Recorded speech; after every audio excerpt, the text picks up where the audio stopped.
Kag sa numero 1 sa mga balita subong adlaw. Duha ka mga persona ang patay sa separado nga mga shooting incident nga nagluntad sa Victorias City. Ginatunan pa sa PNP kung bala konektado ang amo nga mga pagpaniro. Patay sa unang shooting incident si Jerome Ceballos nga isa ka caretaker sang duta suno sa PNP.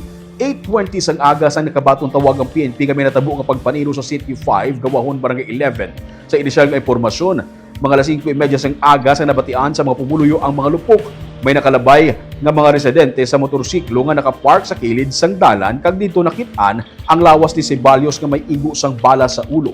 Duha ka cartridge cases ang 45 ang na-recover. Mga 2 ka kilometro ang kalayon gikan sa lugar ni Ceballos nga sakop sa gihapon sang City 5. May isa pa gid ka shooting incident nga natabo. Gikilala ang biktima kay Alex Cunanan, 59 anyos. Sa inisyal nga report, ang bata ni Cunanan ang ginpuwersa sang 7 ka mga nakamask nga persona dala sa lugar kun diin siya. Pag-abot nila sa poultry farm nga ginatiniran ni Cunanan, nagtingwa ang biktima nga malagyo pero siya ang ginpaarakan tiro.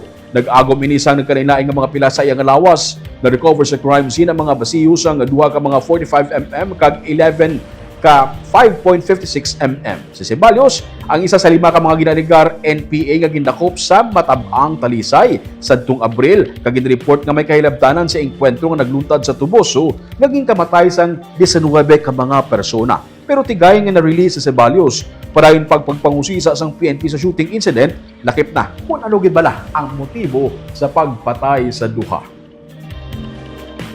Ang nauna po si Jerome Ceballos nung mga 5:30 pero na-report ko ito mga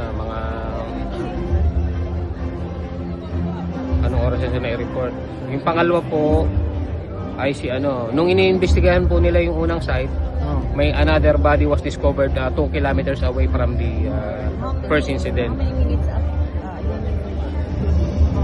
Hindi ko po ma-ascertain pero sinabi po sa akin na habang kinakandak nila yung investigation, may another body was reported ng 10:30 AM. As of 5:30 and 9:30. Hindi po, yung pangalawa po 10:30 AM na-discover yung pangalawang body. Sino yung pangalawa, sir?